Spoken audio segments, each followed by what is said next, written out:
THE KING'S DAUGHter. I wish I were a Princess. Emma stood with the dust brush in her hand, pausing on her way upstairs to her own pretty little white room, which she was required to put in order every day. "Why, my child?" asked her mother. "Because then I would never have to sweep and dust and make beds, but would have plenty of servants to do these things for me." "That is a very foolish wish, my daughter; but even if you were a Princess, I think you would find it best to learn how to do these things, so that you could do them in case of necessity." "But it is never necessary for Princesses to work." "There my little girl proves her ignorance. If she will come to me after her work is done, I will show her a picture." The little bedroom was at length put to rights, and Emma came to her mother, reminding her of her promise about the picture. "What do you see, my child?" her mother asked, as she laid the picture before her daughter. "I see a young girl with her dress fastened up, an apron on, and a broom in her hand." "Can you tell me what kind of place she is in?" "I do not know. There are walls and arches of stone, and a bare stone floor. I don't think it can be a pleasant place." "No, it is not. It is a prison, and the young girl is a king's daughter." "A king's daughter!" "Yes, and her story is a very sad one." "Please tell me about her." Many years ago the King of France was Louis XVI., and his wife was Marie Antoinette. They were not a wicked king and queen, but they were thoughtless and fond of pleasure. They forgot that it was their duty to look after the good of their people, so they spent money extravagantly in their own pleasures, while the whole nation was suffering.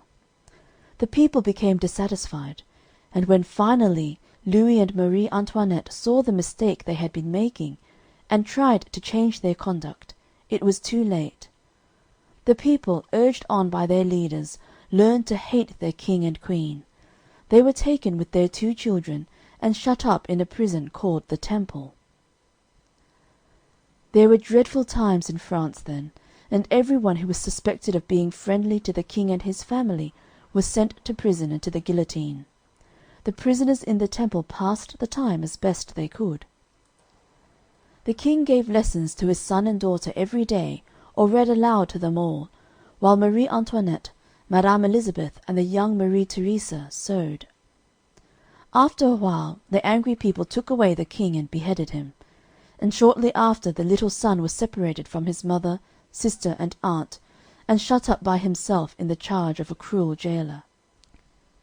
Next it was Marie Antoinette's turn to ascend the scaffold, which she did October 16th, 1793.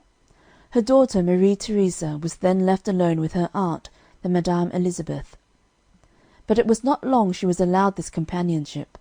Madame Elizabeth was taken away and beheaded, and then the poor young girl of 16 was left entirely by herself in a dismal prison, guarded and waited on by brutal soldiers. For a year and a half she lived thus, leading the most wretched existence, and not knowing whether her mother and aunt were alive or dead. Years afterward, when she was free, she wrote about her life in prison. In that we read, "I only asked for the simple necessities of life, and these they often harshly refused me. I was, however, enabled to keep myself clean. I had at least soap and water, and I swept out my room every day." So here in the picture you see a king's daughter, and the granddaughter of an empress, Marie Theresa of Austria, one of the most remarkable women in history, after having carefully made her toilet, sweeping the bare stone floor of her cell. Which do you think caused her the most satisfaction in those dark days of trial? The remembrance that she was the daughter of a king, or the knowledge of domestic duties, which she had probably learned while she was a happy, envied princess, living in a palace and surrounded by a great many servants? "Is that a true story?" "Yes, Emma, every word of it, and there is much, much more that I cannot tell you now." "What became of her at last?" "She was finally released from prison, and sent to Austria to her mother's friends. But it was a full year after she reached Vienna before she smiled, and though she lived to be 70 years old, she never forgot the terrible sufferings of her prison life. But, my child, what I wish to teach you is, that though it is sometimes very pleasant to be a princess, it may be most unfortunate at other times.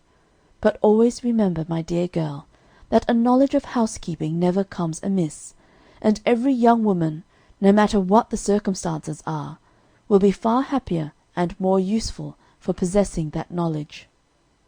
Children do not always comprehend everything at once, so I will not say that Emma soon learned to take delight in dusting and sweeping.